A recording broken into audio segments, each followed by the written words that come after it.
Thank you. Thanks for the Thank you. opportunity, Rotary and Ravi. Thank you. Thank you.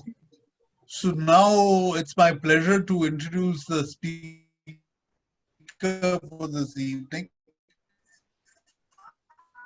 Of course, neither Namrata require any introduction. She has lorded it over the luxury couture scene in Bangalore for many, many years, belying her rather young and tender age. I think she started working before child labor laws came into being. So of late, she has turned her attention more and more to the spiritual side of herself, and she's helped a number of people who have interacted with her and increased their spiritual quotient, as it were.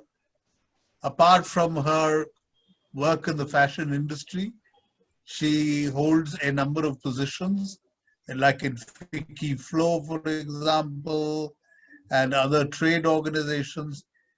She has been an invaluable member of Rotary Bangalore Midtown and is elected to be the secretary for the next Rotary year. So she's going to talk to us today about balancing our life and how one can make the most of one's career, of one's other parts of one's life, and lead a full and meaningful existence. Over to you, Namrata. Thank you very much for taking time out. I know you're on a holiday, but you're taking time out in spite of that to do this talk. Greatly appreciated. Thank you, Ravi. First thing, am I audible? Yes. Thank God. I was a little worried. All right. Thank you for giving me this opportunity. And I really appreciate... Just spotlight Namrata, please. Okay, sir. Yeah.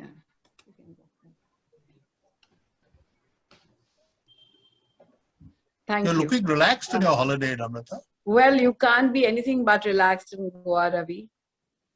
And especially this place where we are is just so amazing.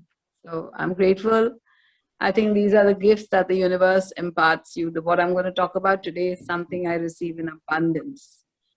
And life is magic. I find life to be magic. And I would like each of you to feel that in your lives. So firstly, I'm very grateful that all who have shown up to listen in. I welcome the presidents of other clubs and everyone who is here. I hope I can add value to your lives with whatever little I'm going to say today. It's coming from the heart, and it's also coming from the knowledge that I have, which I have pursued for nearly 15 years. I resorted to practices in spirituality more than trying to seek help from friends and others, because I feel that everything that we want is within us. It's just that we have to tap into our inner wisdom and our inner knowing. And it's so simple. So I'm going to start you on this journey. I'm not a spiritual coach. I'm not intending to be a spiritual master. I just feel I'm an initiator of transformation in your life.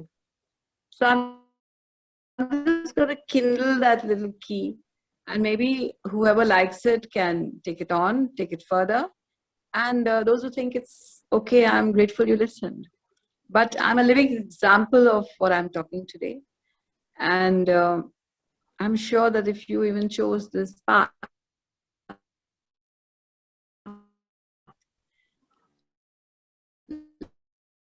life would be much simpler than it is. She startled me recently, a news that I read. This was a research report that the UN Sustainable Development Solutions Network had released. And I was astounded, I'll be honest with you, that the happiness index of India, I was shocked that a nation that has ancient gurus has spirituality, has the Bhagavad Gita, the Quran. I mean, what all do we have? The Bible, the spiritual practices, the Himalayas. And yet, we are 139 on 149 on the happiness index. Where are we going wrong? And why are we being rated there? Then I looked up which is the country that is first, and it's Finland. I studied a little about Finland, and I realized there are a couple of things that keep them happy. One is they don't have any gender biases. Second is they're very satisfied with what they have. And of course, that to me is a very big thing. And thirdly, which is the most important thing I realized, is that they give priority to time more than money. So for them, it's all about doing things that connect to their soul, that make them happy. So they know exactly what they want to earn. And beyond that, it's all about themselves, family time. I mean, I think they have paternity leave of 9 months. So it's also that the men are involved in the family, totally. And that is where their happiness quotient has been the highest for the last 3 years. Let me take you to a normal day when you wake up. You wake up in the morning, and when you wake up, you're still in bed, and you're feeling a little heavy or you're feeling a little overwhelmed, and you ask yourself, why is it that I feel what I feel? And then you realize, oh yeah, there was something that happened yesterday, an episode, a situation, an incident that is making me feel like this. So you actually go back and revisit that situation, and you feel even more heavier, and you think about, what have I got to do to make it better?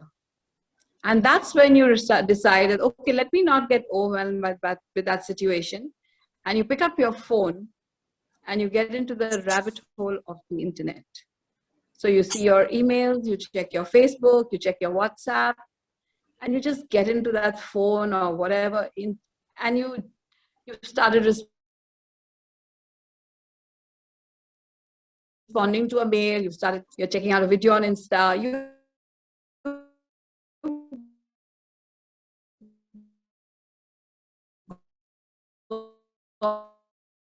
on into that whole teeth, having a cup of chai, maybe eating your or connect to anything. So what have you really lost in that moment? You've lost being in the moment. You've just got overwhelmed by your feelings and emotions and allowed that to rule you. And what you lost is listening to the birds chirping. You lost looking at yourself in the mirror while you're brushing your teeth and telling yourself how much you love yourself. You lost being one with the morning. You lost being one with waking up. You lost being one with your cup of tea. So while you take your first sip, do you really savor it, or do you just have it reading the paper and checking out the net and thinking about 1,000 things you have to do in the day? And what do you do then? You blame it on circumstances. There's an episode, there's a little story I always remember. It's about two neighbors. It's actually not a story, but it's a made-up situation. So there are two neighbors, neighbor A and neighbor B. And as they're having their tea, as it's being served, by mistake, the wife drops the tea on the shirt. So neighbor A goes, it's okay, I'm okay, I'm fine, I hope you are okay. And she says, I'm really sorry. And he says, it's all right, it happens. He gets up, wears a shirt, changes it, wears a new shirt, and goes to work. And he tells her, take care of yourself. You're not there, is something not okay? Neighbor B is aghast. He started screaming, shouting, you ruined my day, you put this shirt, it's a bad omen. What am I going to do? And he's screaming at everyone in the house. He started screaming at people in his office. So he starts a day on being reactive, blaming that cup of tea that fell on his shirt for everything. So he got late, he changed later, had to be convinced to go to work. Sorry, it happened, careless you are. So there was a big drama around the cup of tea.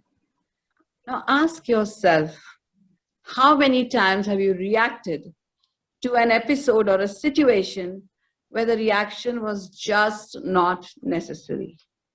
It could have been just passed off, it could have been just handled. But we love to blame situations. We love to blame others because somewhere it gives us a payoff.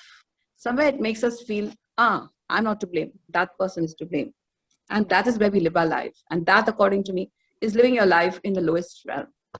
Always know one thing, friends. Your thoughts create your destiny. What do I mean by that? Your thought creates an emotion. That emotion creates a feeling. And that feeling eventually is what your energy is being emitted. We are all energy bodies. And what is the energy we give out is the emotion and the feeling. So the moment you have a negative thought, what you are giving out is negative frequency. What are you attracting back?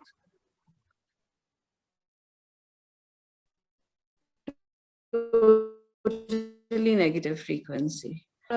I'm not an advocate for be positive because I think that's such hocus pocus. If you're positive and your body is negative, it makes no sense. Unless you have alignment of mind, body, and soul. Trust me, your body has to believe it, your mind has to believe it, and what you speak is exactly what you are thinking. And that's when you actually create a destiny, that you think it and it shows up in your life. I've had zillions of experiences like this where I think something in my mind and my magic, it just shows up.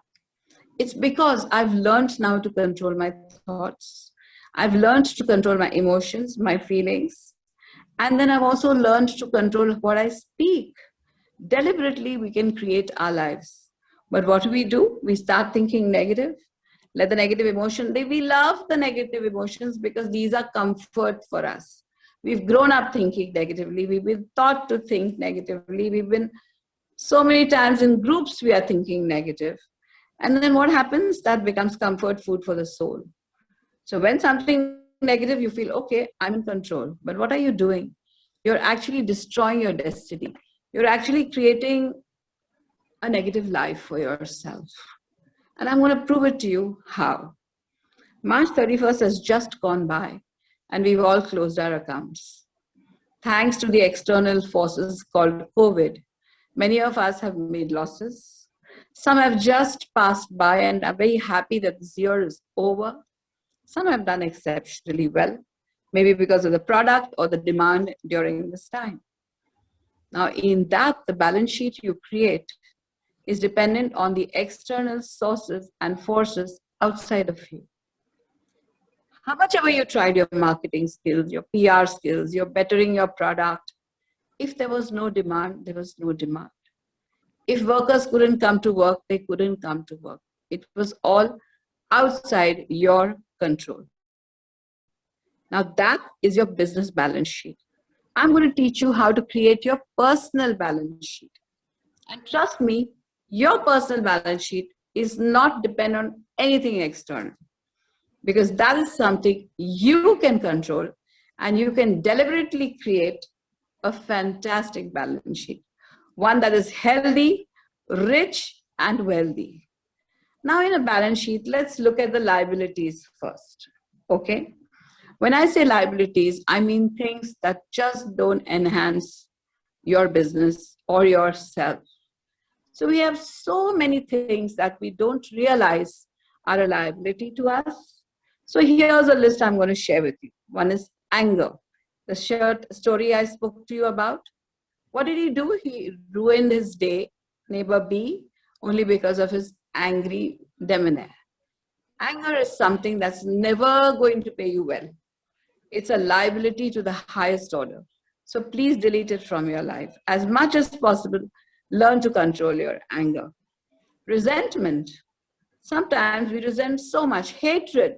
Blame. We love to blame another. We love to blame circumstances. We love to blame situations. Everything but me is to blame. Jealousy, envy, comparison, the lack mentality. No, I can't contribute this year. COVID has happened. I can't do this. So many people just didn't pay staff. So many people let go of people who were working with them. Why? Because you felt you had lack. But then when you believe in the universal realm, you know that whatever happens, the universe will comply. The universe will look after you. So you just don't have to worry, and you don't have to be in the lack mentality. Being contracted, criticizing, judging. How many times have you woken up to brush your teeth and said, "Oh my God, I have wrinkles in my eyes. Oh my God, my hair is going. Oh my God, my nose looks so fat." What are you doing? This body that God has gifted you, you are actually poking holes in your body. You're poking holes in your soul. How's your day going to be after you've made that big episode about you're not looking good? It's not going to feel good.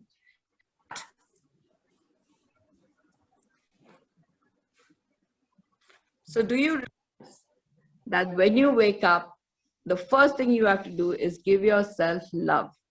That, according to me, is the biggest liability. And of course, gossip. We love to gossip. Selfishness. These are all low rung liabilities, and they take you into the lowest vibe in life. If you want to be on the high vibe, you have to build an asset class of your personal life. And what would you do for that? The first thing you would do, you would have an attitude of gratitude. You would be happy for no reason. You just tell God one thing. "तू जैसे रखता है मैं खुश हूँ." I'm happy now. You remember, in the olden days, our grandfathers used to say, "Shukar hai" for everything. The moment some news came to them, they would say "Shukar," because they believed that the gratitude was the only way they could tell the universe or the Lord that "तू जैसे मुझे रखेगा, मैं खुश हूँ." Love, you have to be unconditional. You don't have to be in any way, love this one only if he does this for me, or love her only if this happens. You have to be unconditional. Be grateful. When you're grateful, the universe gives you so much more. Says, "This is a child I love." I'm reminded of a beautiful story. A little boy from the slum has gone because he wants to buy a little pet dog for himself. So he's gone to this pet shop, and there he sees this owner and tells him, "I need to buy a puppy." He says, "Hey, I have a new litter." And he goes into this basket and finds this beautiful litter of puppies. But he's scared to tell him that "I have only 5 rupees in my pocket. The puppies for sale were for 100 rupees. Anyways, he looks at the basket and finds this one pup who's not moving at all. He's just in a corner. So he asked the shopkeeper, "Why is that puppy not moving?" He said, "Well, he was born with a his hip dislocation, and he will never be able to walk in his life." Little boy says, "Sir, can I buy that puppy?"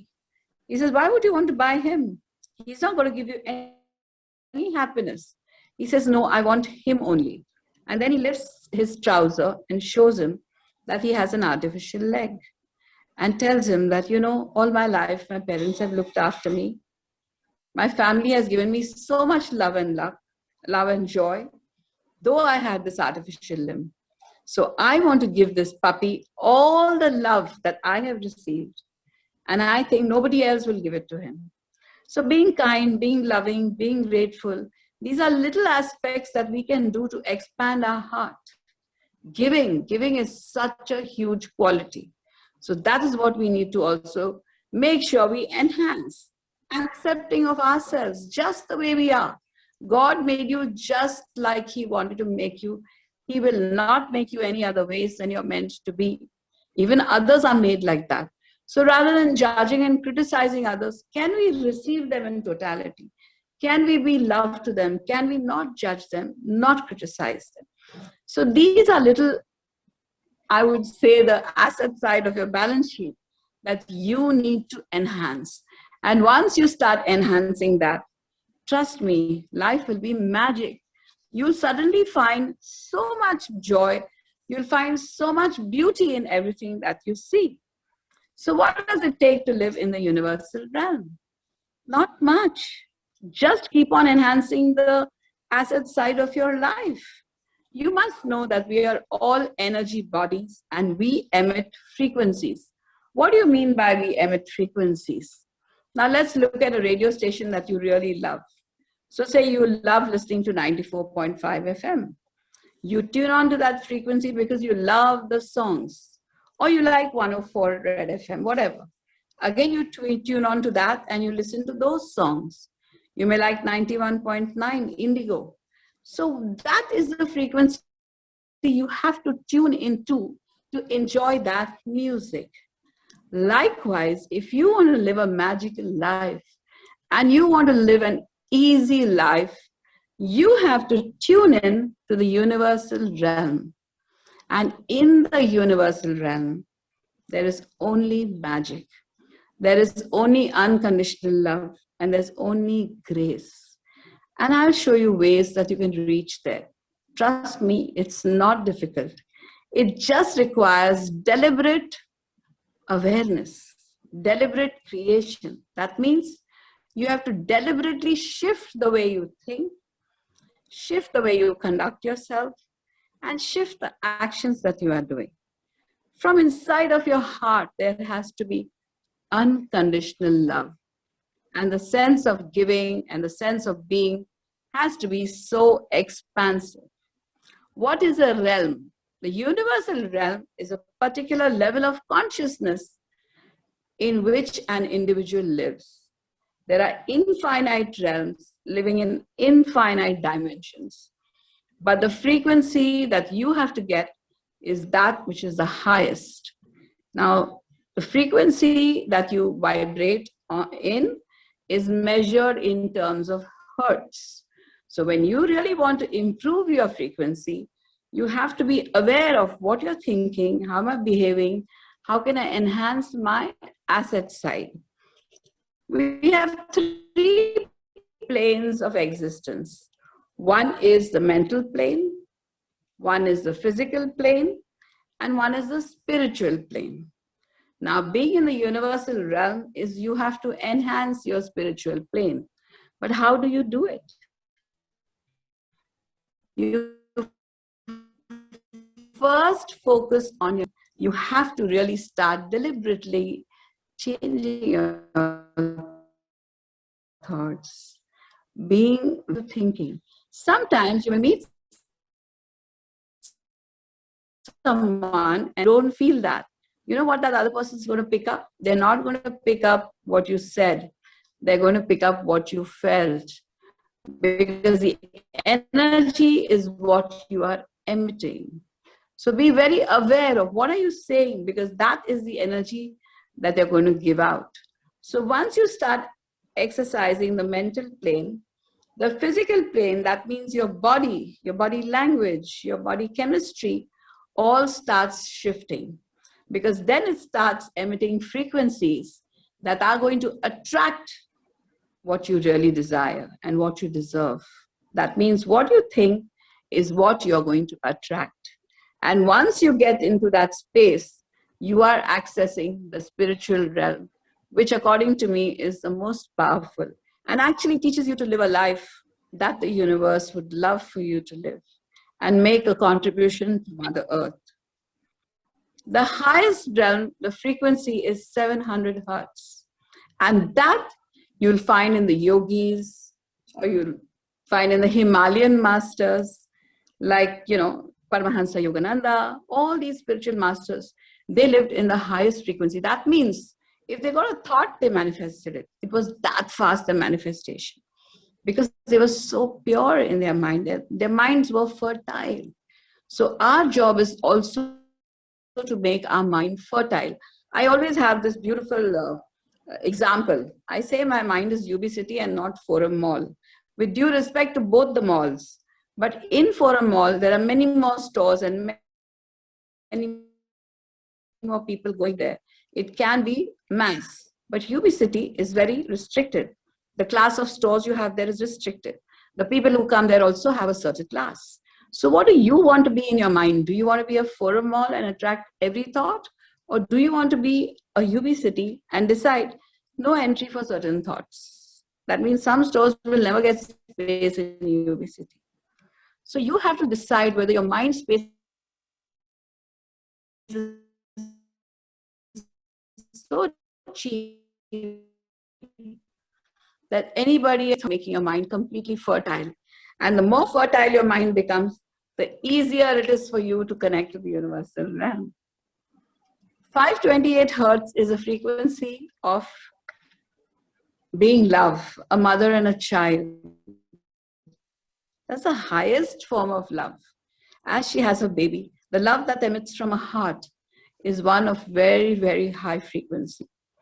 432 hertz is meditation, soul, connecting to joy, connecting to beauty. When you see something beautiful, you feel very soulful. That is 432 hertz. What is 150 hertz? Anger, resentment, hatred, anxiety, greed, worry, jealousy.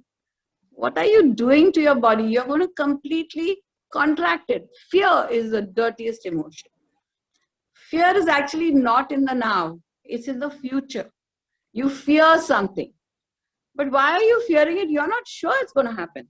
But this moment, you're very sure what's happening around you. This moment is joy. Why would you not focus on this moment and give it your everything?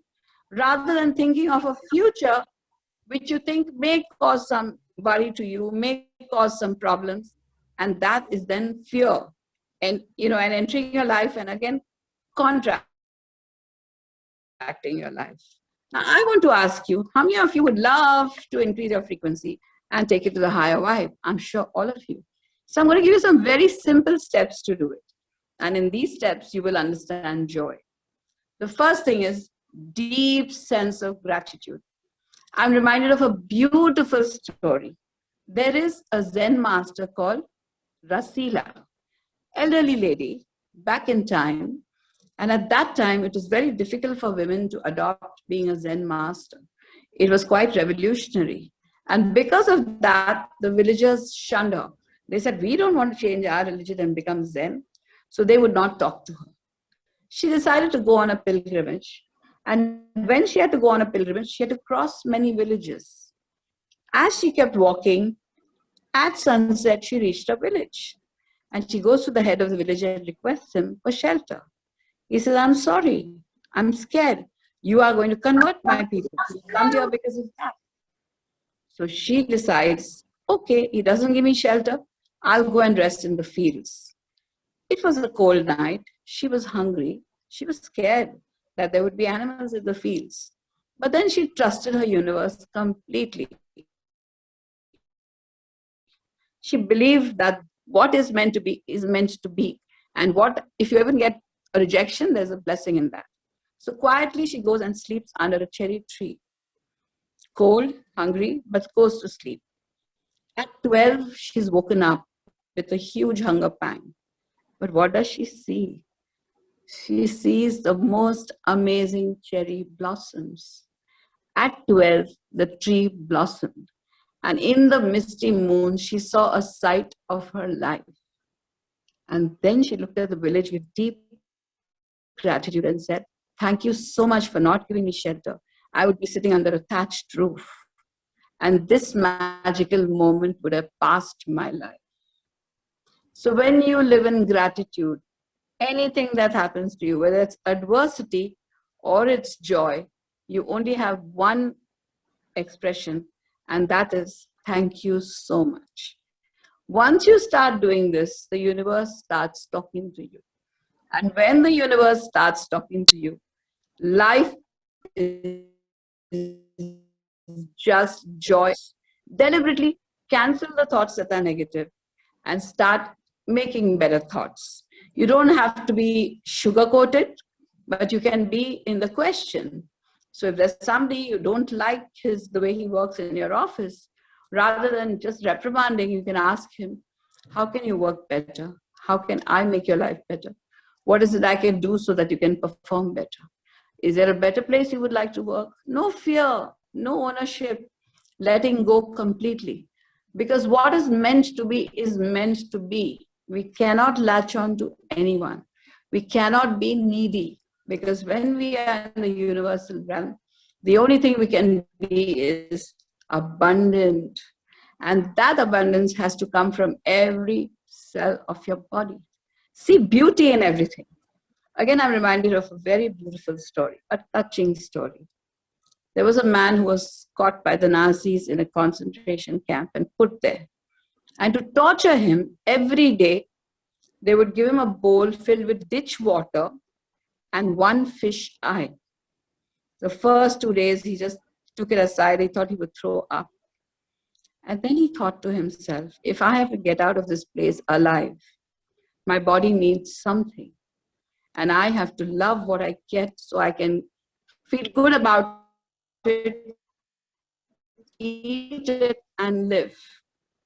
And you won't believe it. He started seeing beauty in that fish eye. He started seeing beauty in that ditch water. And he started drinking it with gratitude. Of course, he came out of it free and lived to give this beautiful story to us. So we too have to find beauty in everything that we see around us. Learn to meditate, because when you meditate, you start connecting to your inner wisdom.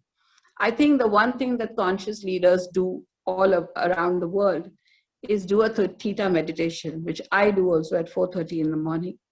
And that meditation is the most powerful meditation, because that is when they create all their business plans. They create all the magic they want to create. They attract all the people who they want in their lives. It is not difficult.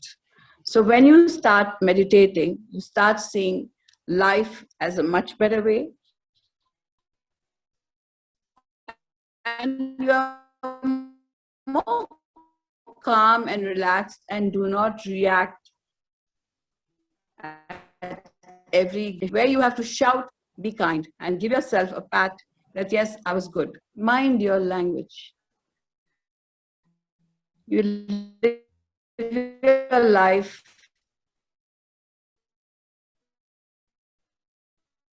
in your words. So when please make sure. So obviously when you mind your thoughts, automatically you're going to your life. And if you can improve your language, and if you can make it positive, you can make it filled with faith, magic is bound to happen. Be unconditional. Remember the puppy story always. And learn to give. When I say learn to give, means give with an open heart. Why did you join the Rotary? Obviously to give, to share, to care, and to make another life better. Some can contribute through financial, some can contribute through ideas, some can contribute through working on projects. There are so many avenues of contribution. But just start giving. When you see a smile on the face of another, you expand your heart. And when you start living life in the heart-centric realm, the universe is going to say from the top, here's my child, bless you, tathastu. That means whatever you desire, may it be yours. And may abundance flow in your life. My personal opinion is that life is not always just about luck. It's about your word. It's about your language. It's about the power within. It's about how you can be the attractive factor and how you can really start perfecting your life just by controlling your thoughts. Thank you, friends. I hope you've enjoyed this talk. And I'm open to any Q&A that you may have. Thank you, Any questions? Namrata. Thank you very much, Namrata. I mean, every word that you spoke, I know from personal experience that it resonates from your deeply held beliefs and from your personal practice. Thank you. All of you know that we are able to only ask Namrata for anything, and with a beaming smile, she reaches out, she supports, and that's fantastic. I mean, when you mentioned about watching words, etc., it rings a bell, because I am well known to be quite the reverse. everybody says that I'm a little too direct and too brutal. And you have, I think slowly you'll wear me down and get me to your calm poise and reasoned approach. I'll be Maybe a very few more years. happy. I'll be very, very delighted. Any So anybody, questions, please?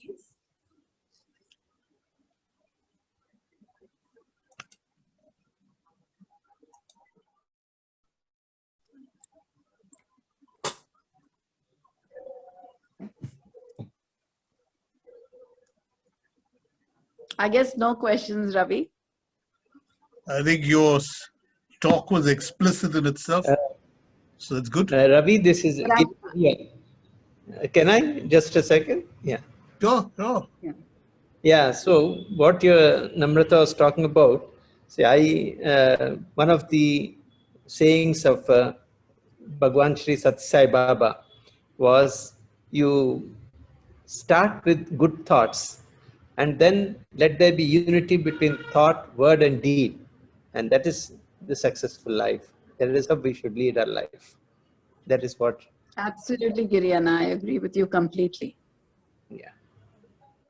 And Namrata, it was really nice, and it came from the heart, what you experienced, and it takes a little effort to practice, to put it into practice, but once we do it, it becomes, easy, I guess.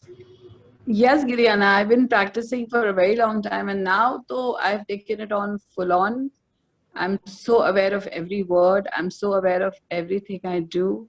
I'm so aware of what I think, and that has made me free from so many. I mean, I don't have any clutter in my mind now, and it's very easy to say, no, I'm sorry, I can't be there, or no, I can't do this. Whereas earlier I would just force myself to be somewhere because I don't want the other person to feel bad. But now I've really zeroed on exactly what I want in my life, and life is so easy and so simple. Thank you, Giriana, for being there.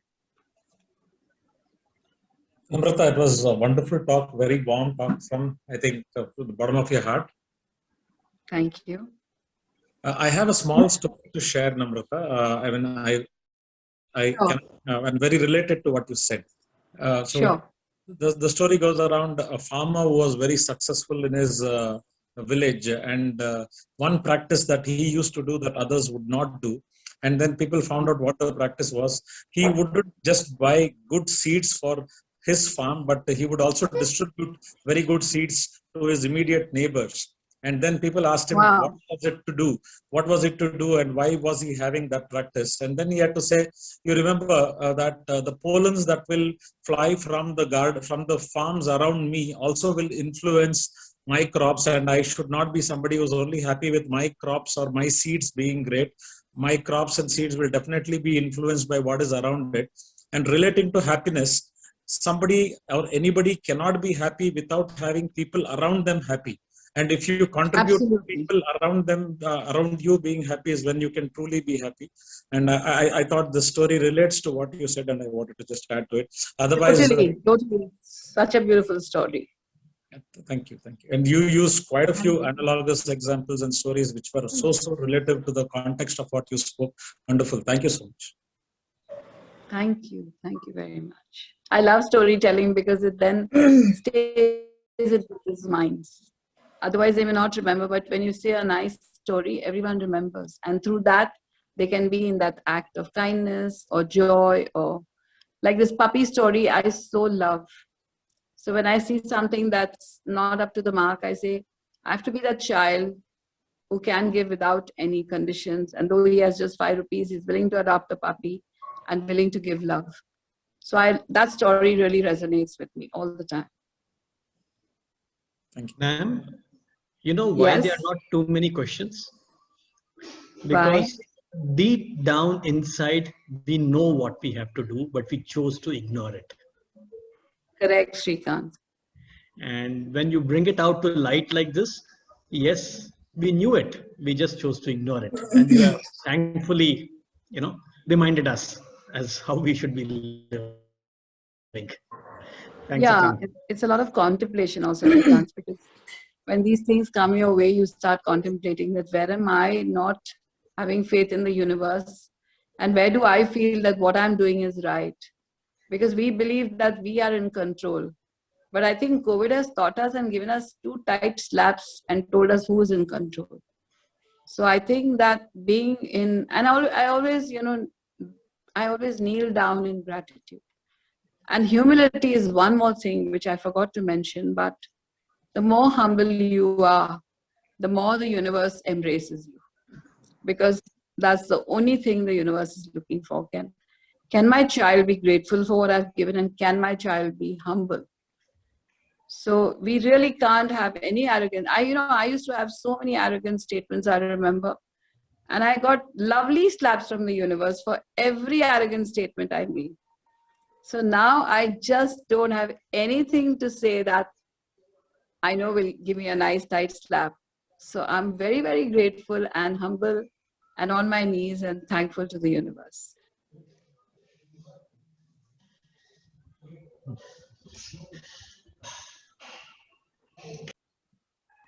Any further comment or question?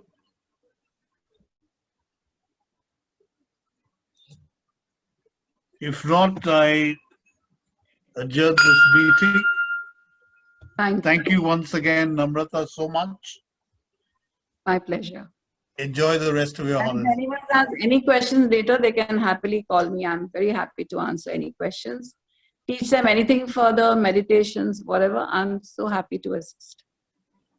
Thank you very much, Namrata, for the lovely talk. Thank you. Thank you. Thank you. Thank you, Namrata. That was very Thank nice. you. Thank you. Take care. Thank you all.